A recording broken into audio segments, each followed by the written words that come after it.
Chapter 2 of The Death Disk by Mark Twain. The next morning the stricken mother was not able to leave her bed. Doctors and nurses were watching by her and whispering together now and then. Abby could not be allowed in the room. She was told to run and play. Mama was very ill. The child, muffled in winter wraps, went out and played in the street a while. Then it struck her as strange, and also wrong, that her papa should be allowed to stay at the Tower in ignorance at such a time as this. This must be remedied. She would attend to it in person. An hour later the military court were ushered into the presence of the Lord General. He stood grim and erect, with his knuckles resting upon the table, and indicated that he was ready to listen. The spokesman said: "We have urged them to reconsider. We have implored them, but they persist. They will not cast lots. They are willing to die, but not to defile their religion."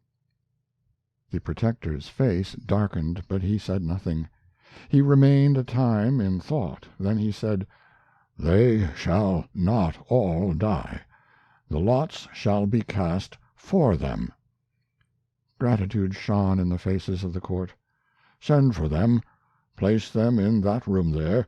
Stand them side by side with their faces to the wall, and their wrists crossed behind them. Let me have notice when they are there."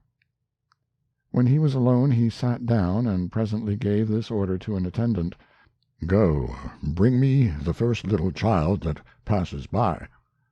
The man was hardly out at the door before he was back again, leading Abby by the hand, her garments lightly powdered with snow. She went straight to the head of the state, that formidable personage, at the mention of whose name the principalities and powers of the earth trembled, and climbed up in his lap and said: "I know you, sir. You are the Lord General. I have seen you. I have seen you when you went by my house. Everybody was afraid, but I wasn't afraid, because you didn't look cross at me. You remember, don't you? I had on my red frock, the one with the blue things on it down the front. Don't you remember that?" A smile softened the austere lines of the Protector's face, and he began to struggle diplomatically with his answer. "Why, let me see. I was standing right by the house, my house, you know." "Well, you dear little thing, I ought to be ashamed, but you know—" The child interrupted, reproachfully: "Now you don't remember it! Why, I didn't forget you." "Now I am ashamed, but I will never forget you again, dear. You have my word for it. You will forgive me now, won't you, and be good friends with me, always and forever?" "Yes, indeed I will, though I don't know how you came to forget it. You must be very forgetful. But I am, too, sometimes. I can forgive you without any trouble, for I think you mean to be good and do right, and I think you are just as kind. But you must snuggle me better, the way papa does. It's cold." "You shall be snuggled to your heart's content, little new friend of mine. Always to be old friend of mine hereafter, isn't it? You mind me of my little girl, not little any more now, but she was dear, and sweet, and daintily made, like you. And she had your charm, little witch, your all-conquering sweet confidence in friend and stranger alike, that wins to willing slavery any upon whom its precious compliment falls. She used to lie in my arms, just as you are doing now, and charm the weariness and care out of my heart and give it peace, just as you are doing now. And we were comrades and equals and playfellows together. Ages ago it was since that pleasant heaven faded away and vanished, and you have brought it back again. Take a burdened man's blessing for it, you tiny creature who are carrying the weight of England while I rest." "Did you love her very, very, very much?" "Ah, you shall judge by this. She commanded and I obeyed." "I think you are lovely. Will you kiss me?" "Thankfully, and hold it a privilege, too. There, this one is for you, and there, this one is for her. You made it a request, and you could have made it a command, for you are representing her, and what you command I must obey." The child clapped her hands with delight at the idea of this grand promotion. Then her ear caught an approaching sound, the measured tramp of marching men. "Soldiers! Soldiers, Lord General! Abby wants to see them." "You shall, dear, but wait a moment, I have a commission for you." An officer entered and bowed low, saying, "They are come, your Highness," bowed again, and retired. The head of the nation gave Abby 3 little discs of sealing wax, 2 white and 1 a ruddy red, for this one's mission was to deliver death to the colonel who should get it. "Oh, what a lovely red one! Are they for me?" "No, dear, they are for others. Lift the corner of that curtain there, which hides an open door, pass through, and you will see 3 men standing in a row, with their backs towards you, and their hands behind their backs, so, each with one hand open like a cup. Into each of the open hands drop one of those things, then come back to me."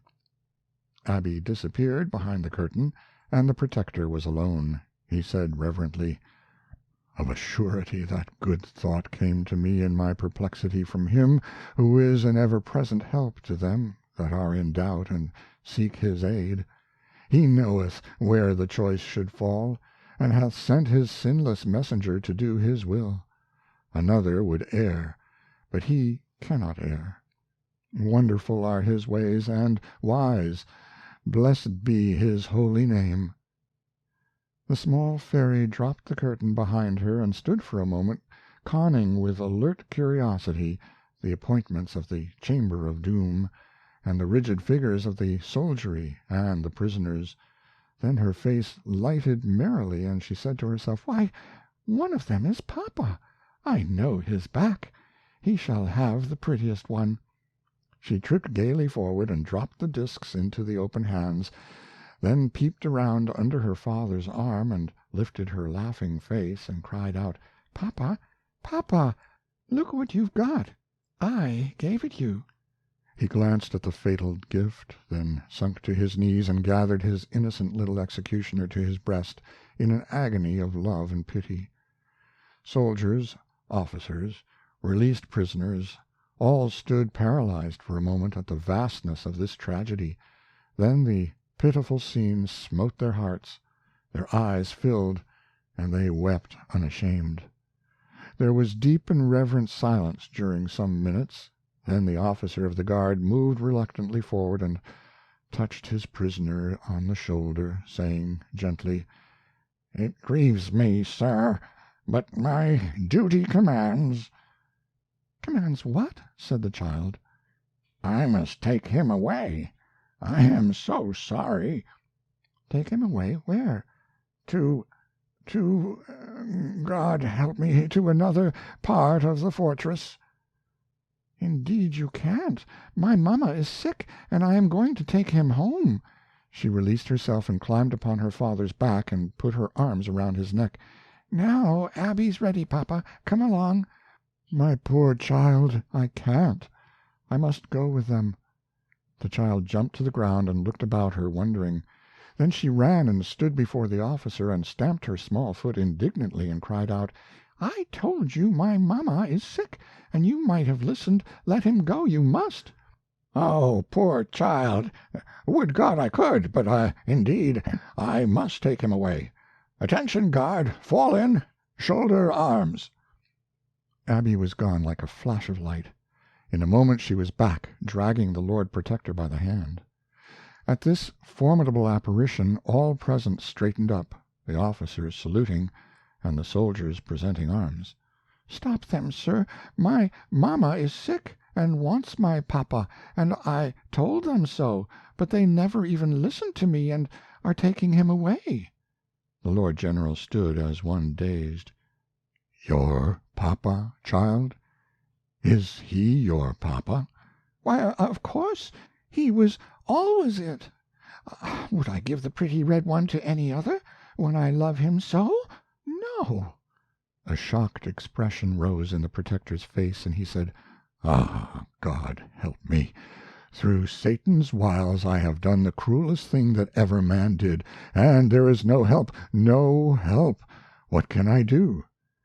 Abby cried out, distressed and impatient, "Why, you can make them let him go!" And she began to sob. "Tell them to do it. You told me to command, and now the very first time I tell you to do a thing you don't do it." A tender light dawned in the rugged old face, and the Lord General laid his hand upon the small tyrant's head and said, "God be thanked for the saving accident of that unthinking promise, and you, inspired by him, for reminding me of my forgotten pledge. Oh, incomparable child! Officer, obey her command. She speaks by my mouth. The prisoner is pardoned. Set him free." End of Chapter 2, and end of The Death Disk, by Mark Twain.